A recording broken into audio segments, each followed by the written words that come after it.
حکیم لقمان کے عورتوں کے لیے شوہر کو تابعدار کرنے کے ٹوٹکے۔ بیوی پانی میں اپنا لعاب ڈال کر روز شوہر کو پلائے، بیوی سوتے وقت شوہر پر اپنی دائیں ٹانگ رکھے، صبح اٹھتے ہی بیوی شوہر کے ماتھے پر بوسہ دے،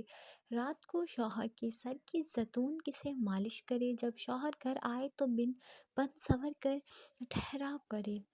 کرو، جب شوہر کھانا مانگے تو لذیذ کھانا پیش کرو، اس کی خدمت کرو، جب شوہر نہا کر آئے تو سر اور بدن پر مالش کرو، بلا وجہ شوہر کی تعریف کیا کرو تاکہ راضی رہے، شوہر کے سامنے ایسے لباس پہنو کہ شوہر کی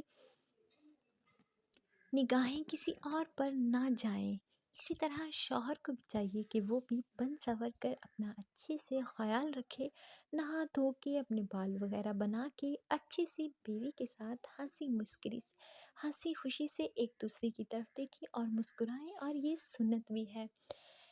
شوہر کے حق کے لیے ہمیشہ ساتھ کھڑی رہو، اپنے بچے سے زیادہ شوہر اہمیت دو، شوہر کے لباس کا ہمیشہ خیال رکھو، سونے سے قبل شوہر کو راضی کر کے سویا کرو،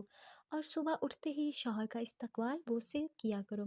شوہر کو بھینس کا دودھ پلایا کرو بجائے گائے کے، شوہر کو خوش رکھنے کی ہر دم کوشش کیا کرو۔ ویڈیو اچھی لگی تو لائک کیجیے گا، چینل کو سبسکرائب کرنا نہ بھولیے گا۔ شوہر جب پیار کرنا چاہے تو اسے کسی صورت منع مت کرو، شوہر جب بلائے نماز بھی پڑھ رہی ہو تو رک کر شوہر کے پاس شوہر کو اتنا پیار دو کہ چھوڑنے سے قبل 1000 بار سوچے، شوہر کے اخراجات کا خیال رکھو، بلا وجہ اخراجات نہ بڑھاؤ، شوہر سے مالی خواہشات کا اظہار کم کیا کرو، اور جتنا کم ہو سکے اپنی خواہشات کا اظہار کیا کرو،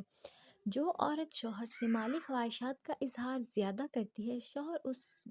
عورت سے تنگ آ جاتا ہے، اپنا خیال رکھیے، اللہ حافظ۔